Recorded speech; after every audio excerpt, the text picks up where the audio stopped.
To the point programme में आप सभी लोगों का स्वागत है। और आज का पॉइंट है भारत का पहला कार्बन नेगेटिव छावनी बोर्ड। भाई साहब, बरेली एक ऐसा शहर बन गया जहां पर कार्बन नेगेटिव छावनी बोर्ड बना है। कहां पर? बरेली में साहब, बरेली में है। झुमका गिरा रे बरेली के बाजार में। तो ऐसा हुआ भैया मेरे कि एक संस्थान है जिसका नाम है टेरी। टेरी मतलब the energy and resources institute. The energy and resources institute TERI. इस टेरी ने एक रिपोर्ट दी और कहा कि बरेली छावनी बोर्ड जो है, यानी बरेली का जो कैंटोनमेंट एरिया है, उसको अब कार्बन नेगेटिव छावनी बोर्ड घोषित किया जाता है। और इस तरह से भारत का पहला जो कार्बन नेगेटिव छावनी बोर्ड बन गया, वो बन गया बरेली। तो कैसे ये बरेली बना वो तो अभी समझेंगे ही, लेकिन सरकार ने खुशी मतलब सरकार खुश हो गई साहब बरेली की न्यूज़ सुन के। तो सरकार ने बोला कि इसी तर्ज पे हम मेरठ, लखनऊ और कानपुर जैसे शहरों में भी ये पूरा जो इम्प्लीमेंटेशन है वो लागू करेंगे। और फिलहाल तो बरेली बन गया है, लेकिन फ्यूचर में हम मेरठ, लखनऊ और कानपुर को भी इसी तरह की श्रेणी में शामिल करने का प्रयास करेंगे। तो कौन से शहरों के लिए? मेरठ, कानपुर और लखनऊ। फिलहाल कौन बन गया है? बरेली बन गया है। आगे समझते हैं हम कि क्यों बरेली में कार्बन नेगेटिव बनने की कुछ कौन कौन से कारण जिम्मेदार हैं। बहुत अच्छी बात है। ये शब्द जो आप देख रहे हो ना, नेगेटिव, ये नेगेटिव सिर्फ सुनने में नेगेटिव है, ये एक पॉजिटिव न्यूज़ है। ऐसा नहीं है कि वहाँ कुछ गलत हुआ है। इसका मतलब होता है कि जो वहाँ कार्बन वगैरह था, कार्बन डाइऑक्साइड थी ना, उसमें नेगेटिविटी आई है, कमी आई है। तो ये तो बहुत अच्छी बात है। तो ये क्यों हुआ, क्या कारण है? तो सबसे बड़ी बात है कार्बन अवशोषण। तो जो बरेली है वहाँ पे 60,000 टन कार्बन को अवशोषित किया गया है, यानी जो कार्बन डाइऑक्साइड है वहाँ पे उसको खींच लिया गया है, वापस लिया गया है, ऑब्जर्व किया गया है। तो जैसे कोई मान लो जंगल है, वन लगे हैं, पौधे लगे हैं, तो इन सब माध्यमों से वहाँ पर 60,000 टन, कितना?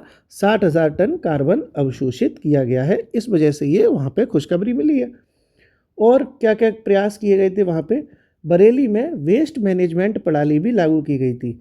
वेस्ट मैनेजमेंट का मतलब है कि जो प्रतिदिन 35-40 टन लीटर जो वेस्ट होता था, वेस्ट मतलब कचरा, तो 35-40 टन लीटर का जो कचरा था और 6 मिलियन लीटर का जो पर डे हिसाब का था, MLD का था, मतलब वेस्टिंग वाला जो एरिया था, उसको हमने बरेली में सीवेज ट्रीटमेंट प्लांट लगा के ख़त्म कर दिया। तो जो वहाँ पे वेस्ट वाली चीज़ें थी, कचरा वगैरह था, उसको हमने सीवेज ट्रीटमेंट प्लांट से ख़त्म किया गया।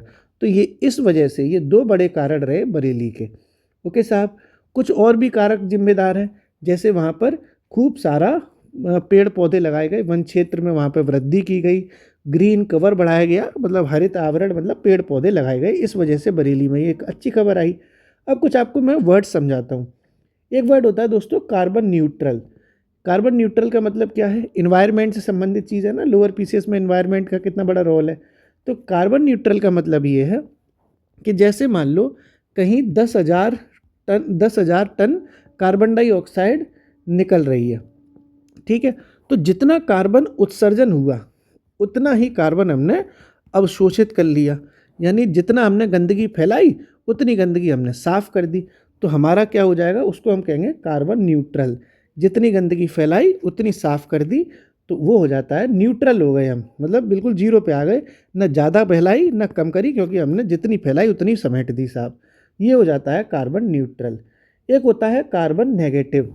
नेगेटिव का मतलब ये है कि हमने जितनी ज़्यादा गंदगी फैलाई, मान लो 10,000 टन हमने गंदगी फैलाई साहब, ठीक है, लेकिन हमने 14,000 टन सफाई कर दी। तो हम क्या हो गए? हमने जो गंदगी है ना उससे ज़्यादा सफाई करी, यानी उत्सर्जन का मतलब होता है कार्बन डाइऑक्साइड का उत्सर्जन हुआ, उससे ज़्यादा हमने अवशोषण कर दिया। अवशोषण का मतलब होता है सफाई करना, उत्सर्जन का मतलब होता है गंदगी फैलाना। ठीक है साहब? तो यानी ये बहुत पॉजिटिव वर्ड है, भले ये सुनने में नेगेटिव लगता है लेकिन ये अच्छी खबर होती है। तो हमने जितनी गंदगी की उससे ज़्यादा सफाई कर दी, ये होता है कार्बन नेगेटिव होना। कार्बन सिंक का मतलब क्या है? सिंक का मतलब ये है कि हम थोड़ी देर के लिए जो कार्बन डाइऑक्साइड है ना उसको एक जगह इकट्ठा कर देंगे। जैसे हमारे घर में जो घर होता है उसमें जो कचरा होता है हम उसे डस्टबिन में डाल देते हैं, डाल देते हैं कि डाल देते, ताकि पूरे घर में बदबू ना आए। एक जगह हमने कचरा इकट्ठा कर दिया, ताकि अगर पूरे घर में हम कचरा कचरा कचरा कर देंगे तो पूरे घर में बदबू आएगी ना। तो थोड़े समय के लिए हमने गंदगी को यानी कार्बन डाइऑक्साइड को एक जगह स्टोर कर दिया, उसको कहते हैं कार्बन सिंक। एक होता है कार्बन सीक्वेस्ट्रेशन, कार्बन पृथक्करण। इसका मतलब ये होता है कि हम लंबे समय के लिए जो कार्बन डाइऑक्साइड है, जो गंदगी है, उसको इकट्ठा कर देते हैं, कैप्चर करके एक जगह स्टोर कर देते हैं। तो सिंक और पृथक्करण में एक ही अंतर होता है, वो होता है यहाँ थोड़े समय के लिए कर रहे हो तो सिंक है, और लंबे समय के लिए कर रहे हो तो पृथक्करण है। तो ये दोस्तों आपने पूरी खबर समझी जो कि बरेली से संबंधित थी, कि बरेली छावनी बोर्ड को भारत का पहला कार्बन नेगेटिव छावनी बोर्ड यानी कैंटोनमेंट एरिया बनाया गया है। अब आप कमेंट सेक्शन में बताओ कि SDG 11 का संबंध किससे है, कमेंट सेक्शन में बताइए। शुक्रिया।